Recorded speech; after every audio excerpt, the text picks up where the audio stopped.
Coucou tout le monde. Alors aujourd'hui on va tester un cadre magnétique pour la brodeuse. Donc ça n'a rien à voir avec la couture, les vidéos que je fais habituellement, mais je me suis lancée sur les cadres magnétiques parce que j'utilise beaucoup d'éponges et franchement je galérais un peu avec les anciens cadres, j'étais obligée de les mettre hors cadre et vous voyez ça me donnait plutôt ces résultats là, donc souvent le tissu s'en mêlait et j'en avais marre, donc je me suis lancée sur le cadre magnétique. Donc dans cette vidéo je vais vous expliquer comment je l'ai reçu, je vais vous expliquer également comment je l'ai testé et ce que j'en ai pensé, et je vais vous parler de prix à la fin. Donc je réalise régulièrement des vidéos, donc n'hésite pas à t'abonner. Allez, on teste ce cadre. À tout de suite après ça.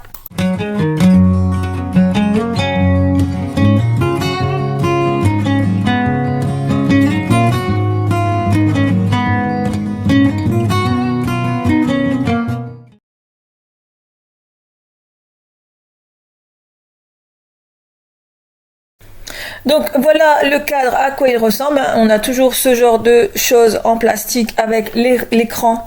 Voilà les repères pour bien positionner votre tissu sur le cadre.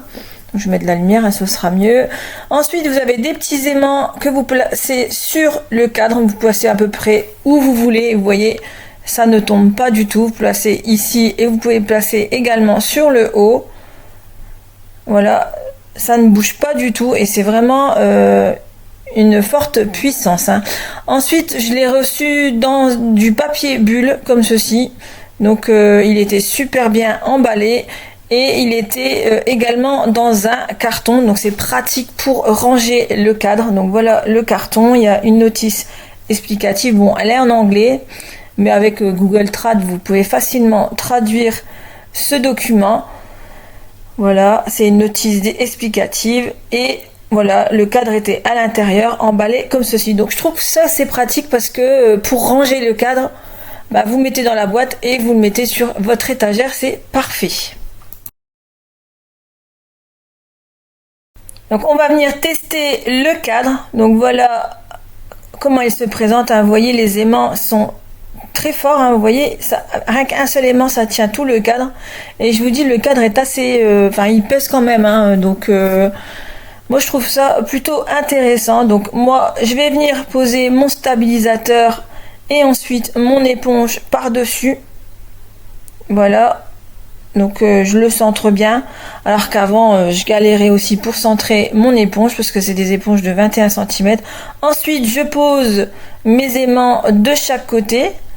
Voilà, et ensuite je tire de l'autre côté et je pose les aimants de l'autre côté. Ce qui est bien, c'est que je peux poser mes éléments pile poil sur mon projet. Je suis pas obligée de mettre l'aimant tout le tour. Et si je veux repositionner, voilà, il suffit que j'enlève un aimant et je repositionne correctement. Et vous voyez, mon projet est bien tenu. Franchement, moi je le trouve top, hein, ce cadre. Ensuite, pour le mettre dans la machine, il glisse parfaitement et je suis venue lancer ma broderie habituelle et vous voyez je n'ai pas mon tissu qui s'en mêle, il reste vraiment bien en place. Donc je vais essayer de vous faire plusieurs aperçus pour que vous puissiez vous rendre compte que le projet ne bouge vraiment pas, même quand vous savez, quand il y a beaucoup de matière en dessous du tissu, des fois le tissu a tendance à se lever et là pas du tout. Là, il reste vraiment en place. Donc moi, je trouve que c'est beaucoup plus pratique et rapide d'utiliser ce genre de cadre que le précédent. Donc quand on a plusieurs projets à faire à la suite, c'est vraiment idéal. Donc je vous laisse la fin du projet pour vous rendre compte. Donc voilà, hein, mon projet est terminé. Vous voyez, c'est très simple en plus, même pour l'enlever. Il suffit d'enlever les aimants comme ceci. On n'est pas obligé de dévisser. Souvent quand on a tendance à visser, redévisser, etc. on a mal au poignet. Alors que là, pas du tout. J'enlève juste les aimants et je